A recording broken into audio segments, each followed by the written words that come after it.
Saudaraku, ulama atau da'i seharusnya mengajak ke jalan yang lurus, yaitu jalan kepada Allah Subhanahu wa Ta'ala melalui petunjuk Al-Quran dan Sunnah Nabi, bukan jalan kesesatan. Juga seharusnya mengajak ke jalan yang menuju surga, bukan neraka. Tetapi pada akhir zaman, apalagi di masa sekarang ini, bermunculan para ulama atau da'i yang mengajak ke jalan kesesatan dan mengajak atau menggiring umat Islam ke pintu-pintu neraka jahanam tanpa umat Islam sadari. Mereka memberi petunjuk, tetapi bukan petunjuk dari Nabi Muhammad SAW. Para ulama atau da'i yang mengacaukan dakwah Islam ini biasanya disebut dengan ulama syuk atau ulama yang buruk. Mereka tiada lain adalah para calo-calo dakwah yang berkedok agama, yang zahirnya berbicara tentang agama, tetapi sejatinya menjauhkan dan memalingkan umat dari agama Islam.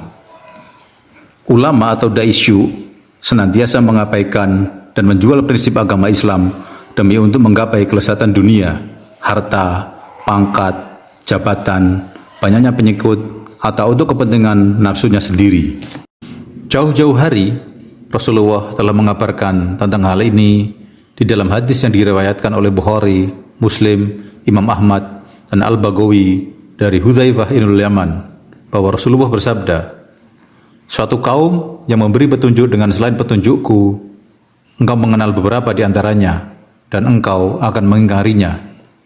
Hudzaifah ibnul Yaman bertanya lagi, "Apakah setelah kebaikan itu akan ada keburukan lagi?" Beliau menjawab, "Ya, ada. Para da'i yang mengajak ke pintu neraka jahanam.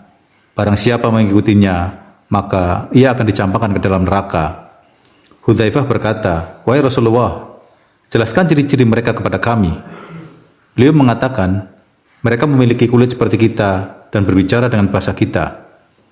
Menurut Syekh Ibnu Utsaimin dalam kitab Al-Qaul Al-Mufid, mereka bisa saja umaro atau pemimpin negara atau wilayah, ulama atau para ahli ilmu agama, atau ubat, para ahli ibadah.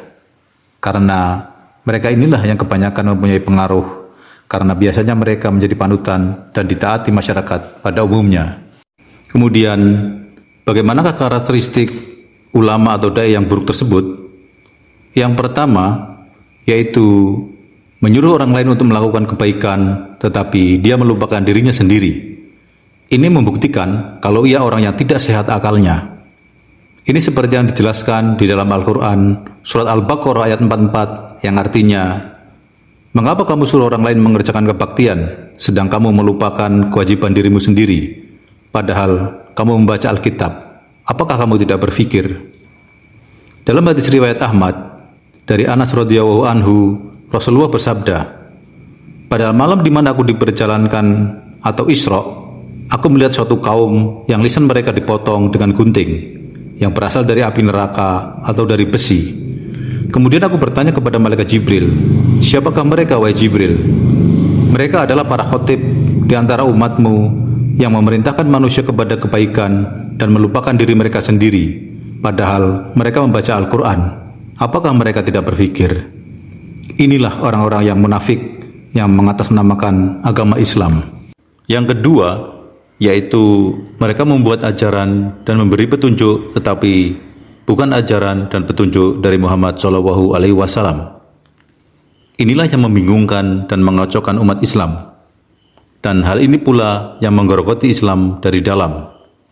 Para umara, ulama, da'i atau ahli ibadah yang mengetahui agama Islam, tetapi pada hakikatnya yang mereka katakan bukan dari petunjuk Nabi, baik Al-Quran maupun Sunnah Nabi. Mereka tidak secara langsung mengganti petunjuk Nabi, tetapi sedikit demi sedikit sehingga umat Islam tidak menyadarinya. Lama-lama, ajaran agama Islam bercampur aduk dengan ajaran mereka, sehingga ajaran agama semakin luntur dan akan tergantikan oleh ajaran mereka. Padahal Allah telah menjabarkan hal ini di dalam Al-Quran surat An-Nisa ayat 115, yang artinya, "Barang siapa yang menyelisihi atau menentang Rasul setelah jelas baginya petunjuk, dan dia mengikuti jalan selain orang-orang beriman, maka kami palingkan dia kemana dia berpaling, dan kami akan memasukkannya ke dalam neraka jahanam, dan itulah seburuk-buruk tempat kembali. Sungguh, contohnya sudah banyak, tidak hanya di timur, tapi juga di barat. Cermatilah dan renungkanlah, wahai saudaraku. Yang ketiga, yaitu mereka mengajak ke neraka jahanam. Al-Qubisi berkata bahwa secara zahir mereka itu beragama Islam, tetapi secara batin mereka menyelisihi agama Islam. Para ulama, dai atau umaro yang Rasulullah sebutkan di hadis di atas menyeret umat ke dalam kerancuan dan kebinasaan, menjadikan umat lama-lama menyimpang dan bergelimang kesesatan, menyeret umat ke dalam kemusyrikan, kesyirikan, bahkan bisa keluar dari agama Islam. Mereka modalnya sebagaimana layaknya ulama robani, nampak alim, santun, lembut, tutur katanya memikat. Mereka fasih dan pandai berdalil yang mampu menyihir orang awam. Dengan kemahirannya berbicara masalah agama, membuat orang awam kagum terpesona, padahal sesungguhnya mereka menjadikan umat semakin jauh dari Allah Ta'ala. Rasulullah sudah memperingatkan hal ini di dalam hadis yang diriwayatkan oleh Abu Dawud, Ahmad, At-Tirmidzi, Ibnu Majah, Ad-Darimi, Ibnu Hibban, Al-Hakim, dan Al-Baihaqi, bahwa Rasulullah bersabda, "Sungguh, yang paling aku takutkan atas kalian adalah para pemimpin, umara, dan ulama yang menyesatkan." Sebagaimana ada pada ahli kitab, ulama yang fajir atau jahat yang menghalangi manusia dari jalan Allah dan menyesatkan. Ini dijelaskan di dalam Al-Quran, surat At-Taubah ayat 34, yang artinya, "Hai orang-orang yang beriman, sesungguhnya sebagian besar dari orang-orang alim Yahudi dan rahib Nasrani benar-benar memakan harta orang dengan jalan batil, dan mereka menghalangi manusia dari jalan Allah." Juga hadis riwayat Ahmad dari Abu Dar bahwa Rasulullah bersabda, "Selain Dajjal, ada yang lebih aku takutkan atas umatku daripada Dajjal, yaitu para pemimpin atau ulama atau umara yang menyesatkan." Hal ini karena Dajjal mudah dikenali oleh setiap muslim dengan buta sebelah matanya dan tulisan kafir di antara kedua matanya. Sedangkan ulama, umara, dan dai yang jahat sulit dikenali karena mereka beragama Islam dan fasih secara pandai tentang agama Islam. Mohon maaf, salah satu contoh adalah ada seorang ulama atau dai yang mengatakan bahwa semua agama adalah sama saja, Tuhannya satu. Agama Islam juga belum tentu benar. Inilah yang bikin bingung dan mengacaukan orang Islam, sehingga akhirnya ada yang tidak beragama atau malah ikut-ikutan beribadah di gereja.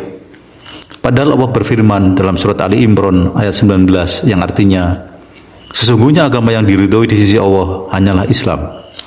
Dan surat Ali Imran ayat 85 yang artinya, "Barang siapa yang mencari agama selain Islam, maka sekali-kali tidaklah akan diterima agama itu darinya." Contoh lain adalah ada ahli agama yang mengatakan bahwa Al-Quran dan Sunnah Nabi atau hadis itu sudah tidak asli lagi. Dan siapa yang tahu dan bisa menjamin keasliannya karena sudah ribuan tahun berlalu. Ini juga mengacaukan umat Islam, sehingga timbul golongan yang tidak percaya lagi Al-Quran, dan golongan lainnya mereka sebut inkarus sunnah. Padahal Allah berfirman dalam Al-Quran surat Al-Hijr ayat 9 yang artinya, "Sesungguhnya kamilah yang menurunkan Al-Quran, dan pasti kami pula yang memeliharanya." Yang keempat, yaitu mereka menukarkan ayat-ayat Allah dengan harga yang rendah.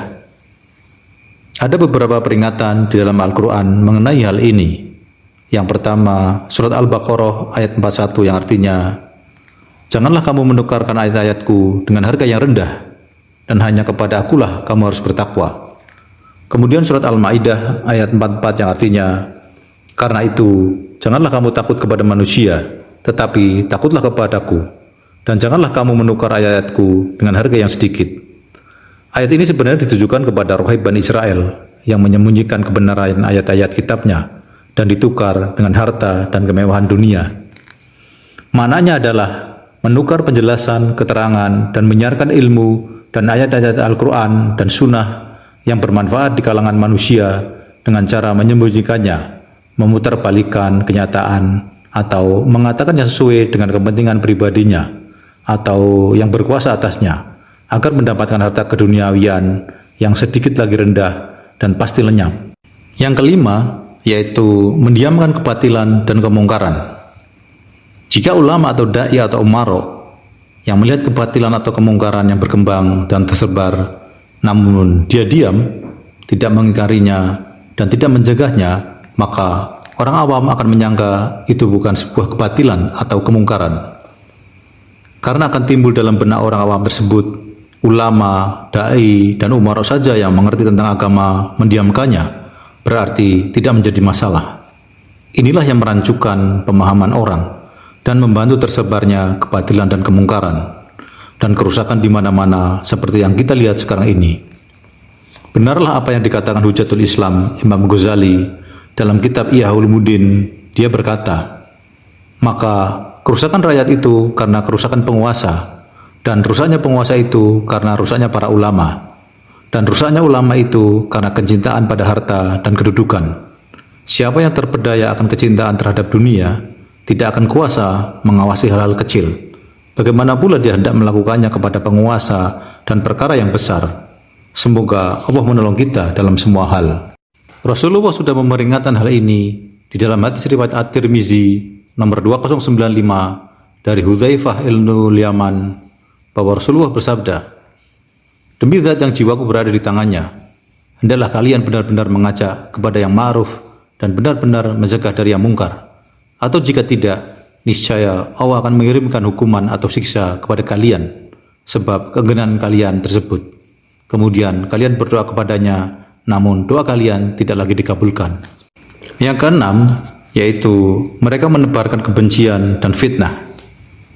Pada saat berdakwah atau ceramah, mereka selalu menebarkan kebencian ataupun fitnah kepada golongan lain yang tidak sepaham dengannya, menganggap merekalah yang benar, bukan berpedoman kepada Al-Quran atau Sunnah Nabi. Sehingga orang yang mendengar perkataannya akhirnya ikut terpengaruh dan membencinya, yang akibatnya membuat kekacauan dan merusak persaudaraan Islam.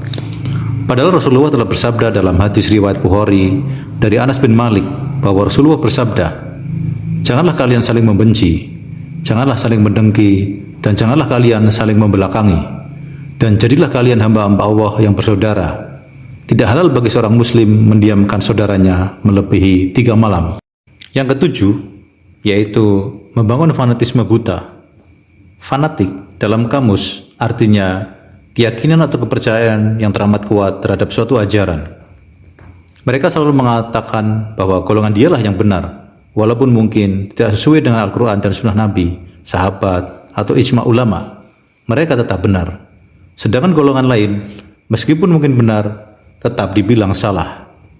Inilah bahaya fanatisme buta yang kita lihat di umat Islam saat ini, baik di timur maupun barat, di Jazirah Arab maupun di negara yang mayoritas Islam. Padahal seharusnya semuanya dikembalikan kepada Al-Quran, Sunnah Nabi, sahabat, salafus soleh, atau ijma ulama.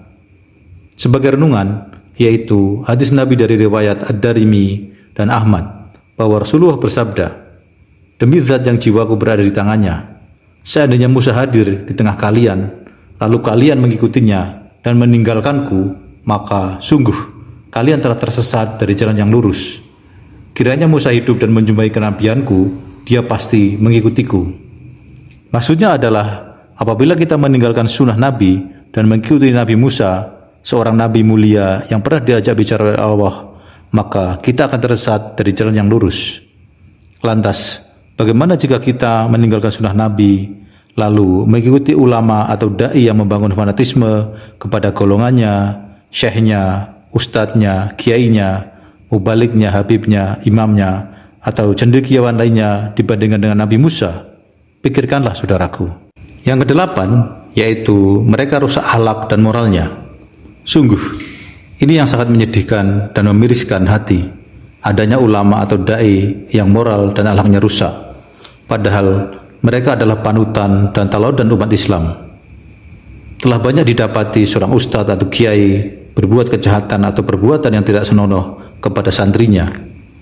Mereka mengerti dan mengajarkan agama Islam, namun justru melanggar syariat Islam sendiri. Wallahu a'lam bishawab. Semoga Allah melindungi kita semua daripada ulama, dai, dan umara yang menyesatkan. Terima kasih telah menonton video ini, semoga bermanfaat. Jangan lupa untuk subscribe, like, share, dan komennya.